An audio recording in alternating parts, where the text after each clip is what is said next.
여러분, 한때는 교회가 이 세상에서 주변 있는 사람들에게 또 예수님 믿지 않는 사람들에게 인정받고 여러분 이 존경받던 때가 있었던 것 알고 있습니까? 교회가 무슨 목소리를 내면요, 이 세상이 귀를 기울여 줬었습니다. 무슨 일을 한다고 하면 그냥 신뢰해 줬을 때가 있었습니다. 제가 어렸을 때 살던 지역에서 저희 교회가 무언가를 한다고 하면 주변 사람들이 관심을 가졌고요, 잘한다라고 이렇게 박수해 줬던 데가 있습니다. 교회 다닌다는 것 자체가 그 사람에 대한 이 착하다라는 보증과 증표였기도 했고요, 무슨 일을 우리가 신뢰하면서 맡길 수 있는 증거였기도 했습니다. 그래서 자녀들 이렇게 태어나면요, 자녀들의 이름에 우리가 이 성경에 나온 인물들의 이름을 져주는 것에 대해서 우리 좀 부끄럽지 않을 때가 있었습니다. 그리고 새로운 사업을 시작하면 사업장의 이름을 성경에 나온 지명이나 용어들을 이렇게 넣어서 사업을 시작하는 것에 대해서 우리가 여러분 자랑스럽게 여겼을 때도, 또 한때 유행이었을 때도 있었던 것 알고 계십니까? 내 자신을 소개할 때 여러분 이렇게 소개한 적도 있습니다. 레파토리가 그겁니다. 나는 어느 교회 다니는 어떤 집사인데, 어떤 교회 다니는 어떤 장로인데, 우리가 이런 것에 대해서 자기를 소개하는 이 문구로 사용하기도 했고요, 우리가 교회 갈 때 온 가족이 한때는 성경책을 다 오른쪽에 딱 끼고 나 교회 갑니다 라고 당당하게 걸어갔던 때도 있습니다. 그때가 언제였습니까? 잘 모르시죠? 여러분, 그럴 때도 분명히 있었습니다. 근데 요즘은 어떻습니까? 이 교회 다닌다라는 거, 교회가 세상 사람들에게 모든 신뢰를 잃어버린 채 오히려 이 비난의 대상이 되어가는 것을 우리가 보면서 안타까워하고 있습니다. 이 세상 사람들이 하는 말 중에 우리가 가장 많이 듣는 말이 뭔지 아십니까? 교회가 세상보다 못하다는 얘기입니다. 믿는 사람들이 더한데? 라는 이야기를 우리가 들을 때가 있습니다. 때로는 우리가 그런 말을 하기도 하죠. 여러분, 젊은 세대들 가운데 이 교회를 표현하는 두 가지가 있답니다. 첫 번째는 암덩어리입니다. 주변에 있는 사람들에게 피해를 입힌다고 얘기합니다. 그리고 우리가 너무나 오래 들어왔던 개독교란 말도 합니다. 개보다 못하다는 이야기입니다. 이 세상에 이런 이야기들을 옛날에는요, 교회가 세상을 향해서 이러면 안 된다고 얘기했습니다. 근데 이제는 거꾸로 돼서요, 세상이 교회를 향해서 이러면 안 된다라고 얘기하며 우리를 가르치려고 하는 시대를 살아가고 있습니다. 이 세상의 비난이 거세지면 거세질수록 놀랍게도 믿음의 성도들은 점점 교회라는 성벽 안으로 더 숨어버립니다. 이전엔 세상에 나가서 정말 주님의 그리스도 되심을 증거하고 자랑했던 성도들이 이제 교회 안에서만 크리스찬으로 변하기 시작했습니다. 밖에 나가서는요, 식사 기도도 숨어서 합니다. 어떤 분들은 숟가락 떨어뜨린 척하면서 죽는 척하면서 기도하는 분도 있고요, 눈에 뭐가 들어간 것 같아 눈 비비다가 기도하는 분들도 있답니다. 성도라는 정체성을 직장과 세상 가운데 공공연한 비밀로 여기기도 합니다. 마켓에 같은 데 갔을 때 혹시라도 누가 집사님 부르면요, 깜짝깜짝 놀랍니다. 목사님 그러면요, 당황합니다. 혹시 우리의 지금 현 주소가 이와 같지 않습니까? 하나님께서 우리를 자녀 삼으시고 자녀로 주신 권세가 있습니다. 달란트들이 있습니다. 이 수치심이라는 땅속 깊은 곳에 묻어버리고 우리는 세상 사람들과 똑같이 살려고만, 보여지려고만 합니다. 마땅히 우리에게 맡겨주신 모두를 제자 삼으라는 사명과 더 나아가 땅끝까지 이르러 내 증인이 되라는 이 대사명을 우리는 그것마저 포기하면서 살아가고 있는 우리 현재의 모습을 보게 됩니다. 마치 오늘 본문에 나온 믿음의 조상 아브라함의 모습과 같이 말입니다. 오늘 아브라함을 보십시오. 세상 왕에게, 세상 사람들에게 비난받고 꾸지람을 듣고 있습니다. 그 이유가 무엇입니까? 대표적인 두 사건이 있습니다. 두 사건 다 동일한 여러분 이 시작이 있습니다. 자신의 아내 사라를 누이라라고 속인 사건입니다. 왜 그런 줄 아십니까? 자기가 살기 위해서 그랬습니다. 우리가 첫 번째 사건을 먼저 짚어볼까요? 이 가나안에 그가 하나님께서 본토 친척 아비 집을 떠나 내가 내게 지시할 땅으로 가라 하던 가나안에 도착했습니다. 근데 그곳에 갑자기 기근이 찾아온 겁니다. 이 먹고 살기가 어려워진 겁니다. 그래서 이제 자신들의 가족을 데리고 이 사라를 데리고 어디로 가고 있느냐? 애굽으로 내려갑니다. 하나님께서 가지 말라고 하셨습니다. 그런데도 어쩔 수 없다라는 핑계로 애굽으로 내려갑니다. 애굽에는 누가 있었습니까? 바로 왕이 있었습니다. 바로 왕이 이 사라를 보자마자 자신의 아내를 삼으려고 합니다. 그때 여러분 자신이 살기 위해서 순순히 사라를 이 바로에게 넘겨줍니다. 여러분 그것으로 인해 어떤 일이 일어난 줄 아십니까? 하나님께서 진노하셨습니다. 그 애굽의 땅에 그 바로가 있는 궁전에 하나님께서 큰 재앙을 내리셨다라고 창세기 12장 17절은 우리에게 말씀하고 있습니다. 어떠한 재앙인지는 나오진 않습니다. 성경학자들이 얘기하기로는 큰 전염병이 그 안에 임하지 않았을까라는 추측은 합니다. 분명한 사실은 하나님께서 진노하셨습니다. 근데 아브라함을 버려야 되는데 이 애굽의 궁전을 벌하고 있는 것을 보게 됩니다. 이것을 애굽의 바로가 알았습니다. 이거 사라를 이 누이라고 속여가지고 나한테 이 판 아브라함의 실수였다라는 것을 이 애굽의 바로가 알았습니다. 창세기 12장 18절 19절에 이 바로가 아브라함을 불러놓고 이렇게 얘기하고 있습니다. 바로가 아브라함을 불러서 이르되 내가 어찌하여 나에게 이렇게 행하였느냐?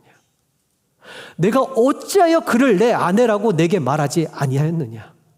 내가 어찌하여 그를 누이라 하여 내가 그를 데려다가 아내를 삼게 하여 내 아내가 여기 이렇게 만들었느냐? 내 아내가 여기 있으니 빨리 데려가라 하는 여러분 비난을 듣고 있습니다. 내가 어찌하여 이렇게 했느냐? 애굽 왕에게 책망을 듣고 있고요.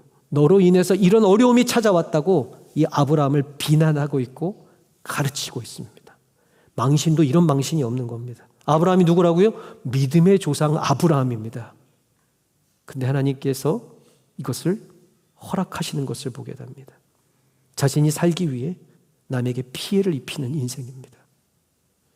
좀 하나님의 사명을 감당하다가 이런 비난을 들었다면 우리가 어느 정도 이해할 텐데 그것도 아닙니다. 자기 혼자 살겠다고 이런 일을 하다가 그것도 안 믿는 애굽에 큰 피해를 입혔습니다. 우리가 이러면 이렇게 얘기하죠. 그렇죠. 먹고 살기가 힘든데. 그리고 기근이 찾아와서 이런 거 아닙니까? 한 번쯤은 우리가 눈 딱 감고 넘어가야 되는 거 아닙니까? 예, 그럴 수 있죠. 근데 오늘 우리가 본문의 말씀을 보십시오. 또 그러고 있습니다. 한 번은 그럴 텐데 두 번은 여러분 우리가 좀 이해하기가 어렵습니다. 이 두 번째 있던 사건은 더합니다. 왠지 아십니까? 지난번에는 첫 번째는 기근이라도 찾아와서 그가 어쩔 수 없이 애굽으로 내려갔다 치더라도요. 이번 사건은요. 기근도 없습니다. 아무런 문제도 환경적인 어려움이나 위협도 없었는데 그냥 자기가 알아서 그랄로 내려가는 겁니다. 가나안을 버리고 약속의 땅을 버리고 그냥 그랄로 내려가는 겁니다. 이전에는요, 사라를 보면서 막 좋아하던 사람들이 막 위협이 느꼈다고 여겨질 수 있지만요, 이번엔 그랄에 갔더니 사라에 대해서 언급도 없습니다. 자기가 알아서 그 사람들을 두려워하여 사라를 갖다 바치는 것을 보게 됩니다. 또 충격적인 사실은요, 이게 충동적인 것이 아닙니다. 계획적이었다는 사실입니다. 이미 사라랑 입을 맞추었습니다. 너를 내 아내라고 하면 사람들이 나를 죽일 것 같으니까 너는 무조건 내 누이라고 하자. 그리고 사라도 동의했습니다. 죄가 깊어지면요, 죄에 무감각해집니다. 사라도 괜찮은 생각인데 하면서 거기에 동의를 합니다. 여러분, 이 사건이 일어나기 전에 어떤 일이 일어난 줄 아십니까? 첫 번째 사건에는 오랫동안 하나님께서 아브라함에게 기적과 약속을 보여주지 않았습니다. 그러나 이 사건 바로 이전에는요, 소돔과 고모라 성이 멸망당하는 하나님의 놀라운 힘과 능력을 보았던 일이 있었습니다. 천사들을 만나서 천사들을 통하여 이 메세 때에 너에게 하나님께서 귀한 자녀를 주시겠다는 약속도 받았습니다. 너를 통하여 온 민족의 아버지가 되겠다는 약속도 받았던 때입니다.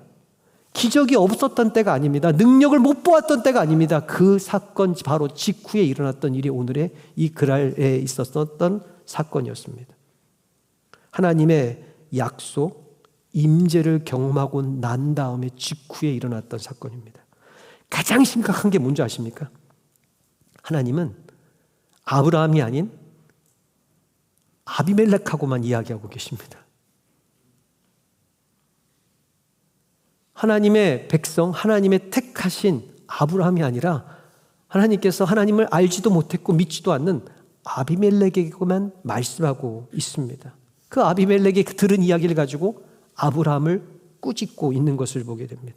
여러분, 아비멜렉은 어떤 사람입니까? 이 세상 왕들로, 세상 사람으로 말하면 아주 정직하고 도덕적이고 윤리적인 아주 괜찮은 사람이었습니다. 단지 한 가지, 하나님만 믿지 않았습니다. 그러나 하나님도 인정할 만큼의 아주 훌륭한 사람이었습니다. 8절에 보니까 아비멜렉은 불신자였을 때 그렇지만 하나님을 두려워할 줄 알았습니다. 하나님이 아니라 하니까 하나님을 두려워하는 겁니다. 그리고 어떤 사람입니까? 이 잘못했다고 하나님께서 알려주시니까 아침 일찍 일어나 잘못된 것을 바로잡을 수 있는 그러한 여러분 결단력도 있던 사람입니다. 14절 16절에 보니까 이 사라를 놓아주면서 사라가 혹시라도 수치스러운 마음을 가질까 봐 그것까지 배려해주며 은 1000개를 내주면까지 사라를 배려해 줄 수 있는 아주 훌륭한 성품을 가진 사람이었습니다. 6절에 보니까 하나님을 향해 이게 항변하는 장면이 나오는데 하나님도 아비멜렉에게 온전한 마음을 가진 자다라고 인정해 주었던 사람입니다. 이 정도면 훌륭한 사람입니다. 아주 괜찮은 사람입니다. 보십시오. 9절에 보면 이제 아비멜렉이 다시 아브라함을 불러드립니다. 그리고 아비멜렉이 얘기합니다. 아까 바로가 얘기했던 것과 동일합니다. 아비멜렉이 아브라함을 불러서 그에게 이르되 내가 어찌하여 우리에게 이렇게 행하느냐? 내가 너한테 도대체 무슨 죄를 범하였기에 내가 나와 내 나라가 큰 죄에 빠지게 이렇게 큰 피해를 입혔느냐? 내가 합당하지 아닌 잘못된 일을 행하였기 때문에 내가 이런 일을 나에게 큰 피해를 당했다라고 아브라함을 불러놓고 꾸지람을 하고 항변을 하는 장면을 우리가 보게 됩니다.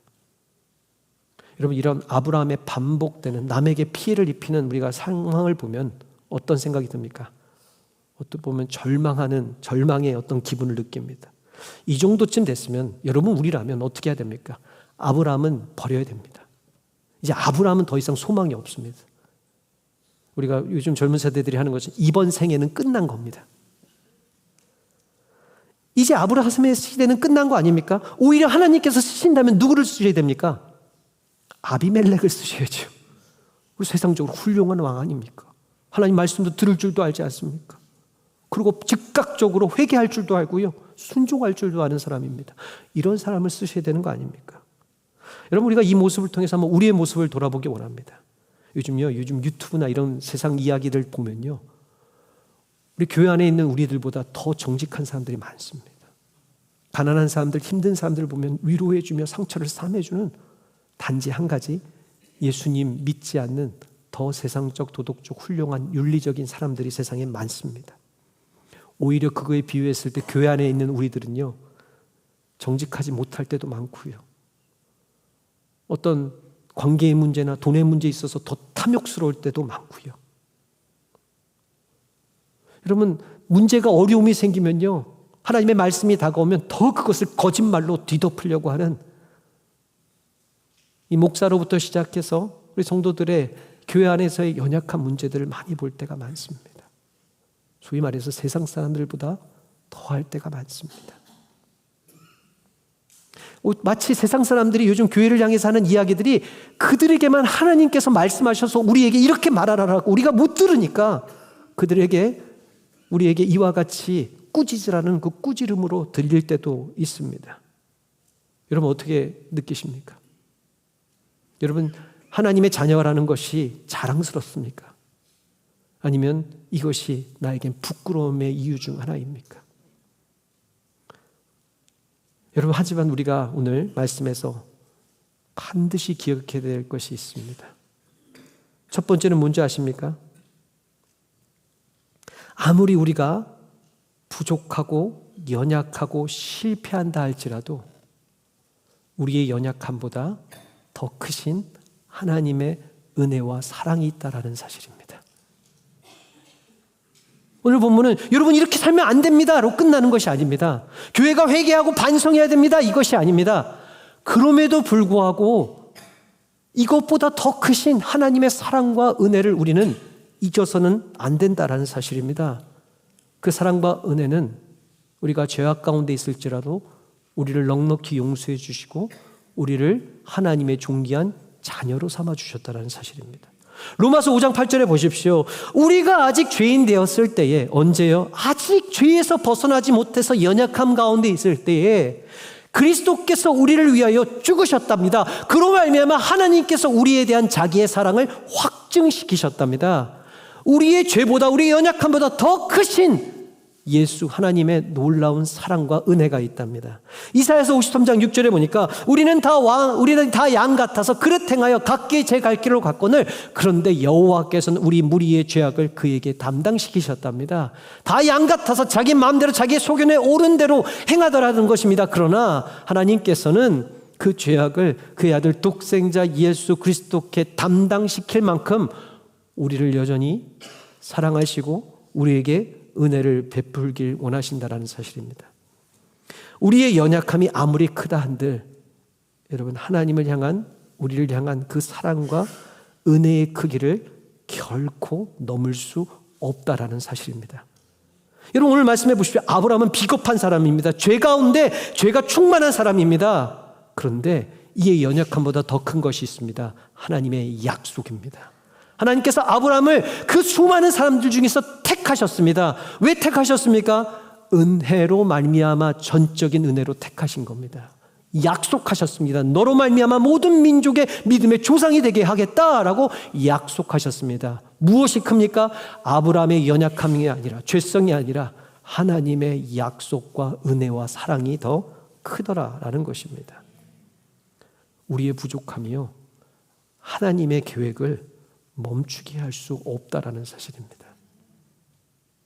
제가 지난번에 말씀드렸죠. 토렌스 좋은 교회 제가 담임으로 올 때 가장 주저하게 만든 것이 저의 부족함입니다. 우리 1대 목사님, 2대 목사님에 비해서 제가 내세울 만한 게 아무것도 없는 겁니다. 그래서 조금 고민했습니다. 한 주 정도는 정말 많이 고민했습니다. 하나님께서 저에게 주신 게 있습니다. 하나님의 사랑과 하나님의 은혜는 더 크더라는 것입니다.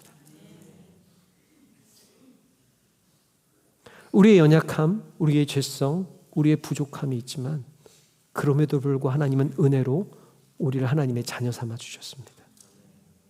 하나님은 하나님의 백성으로 우리를 삼아 주셨다는 것입니다. 하나님은 한 번 택하신 하나님의 백성, 하나님의 자녀, 핏값으로 사신 자신의 자녀를 절대로 포기하지 않으십니다.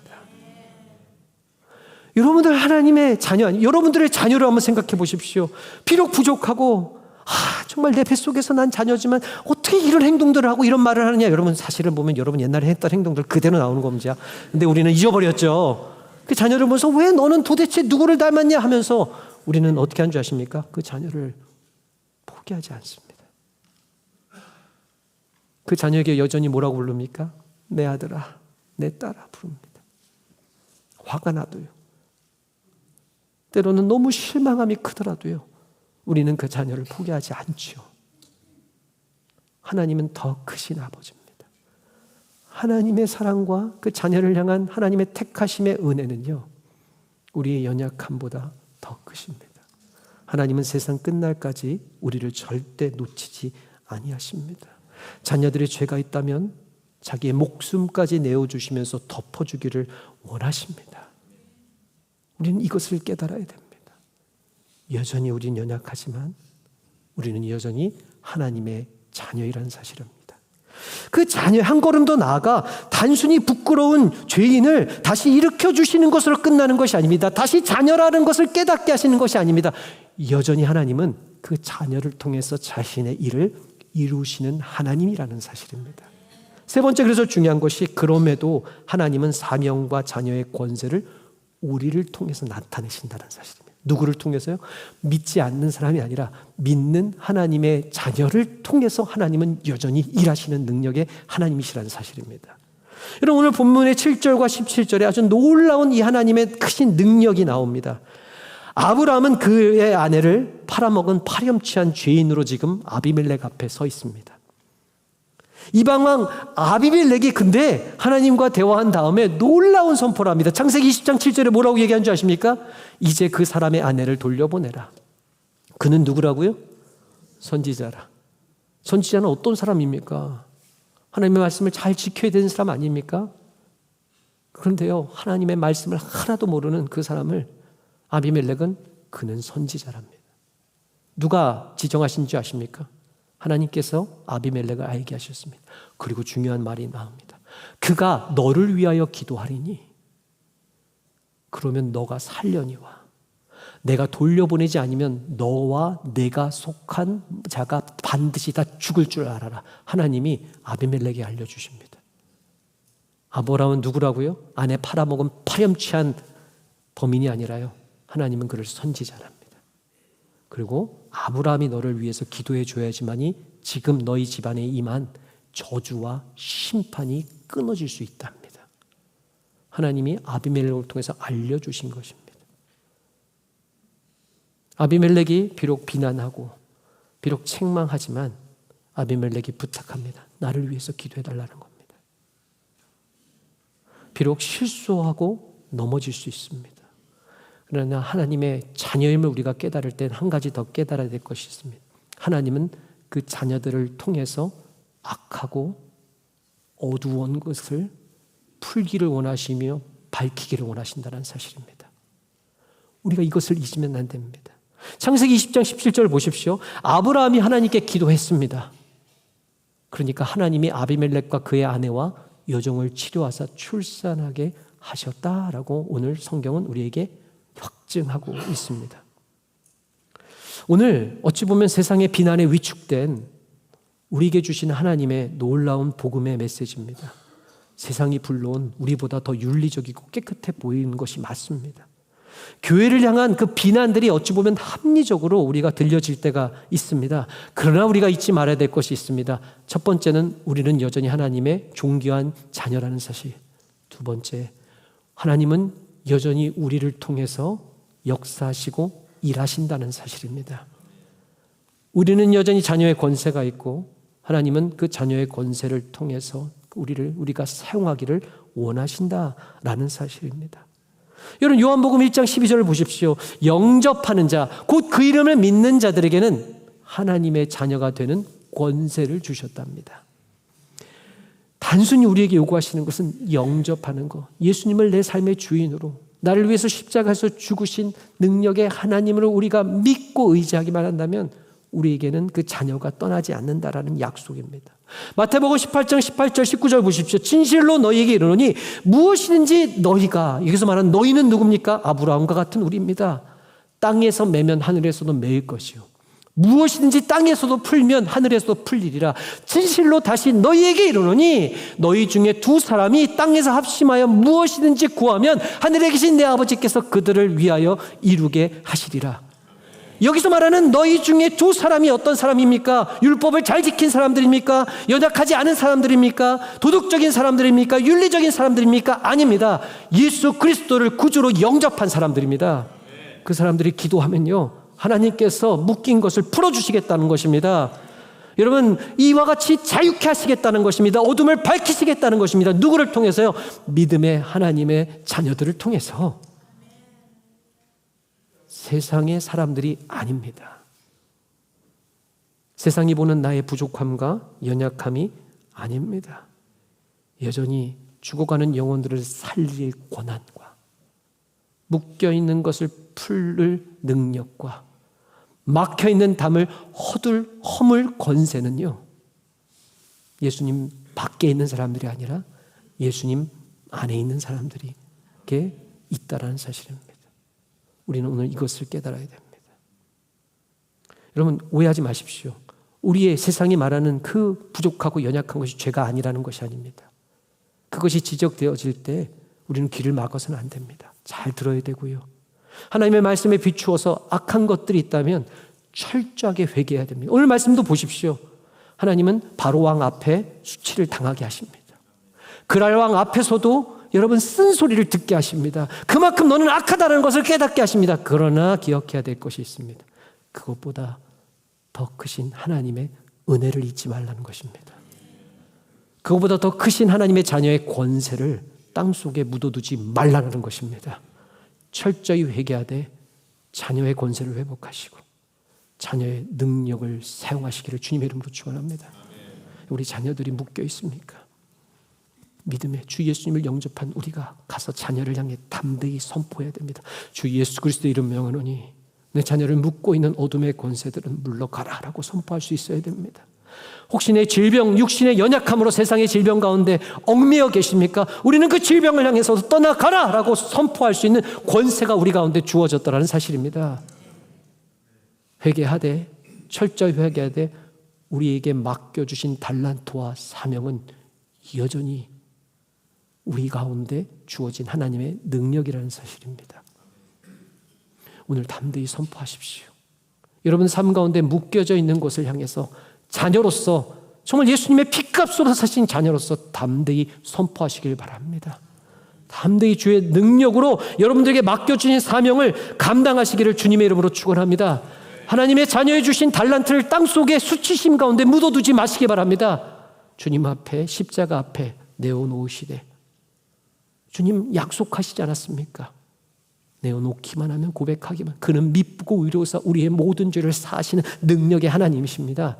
회개하시고 수치심 속으로 들어가지 마시고 자녀임을 선포하시고 자녀에게 주신 마땅한 권세를, 특별히 기도의 권세를 함께 우리가 사용하심으로 말미암아 하나님께 영광을 올려드리며 하나님의 기쁨이 되며 하나님께서 우리에게 맡겨주신 대사명을 이룰 말미암아 주님 앞에 섰을 때 부끄러움이 아니라 감사함과 기쁨으로 주님을 맞이할 수 있는 우리 귀한 이부 예배 성도들 되시기를 주님의 이름으로 축원하며 축복합니다.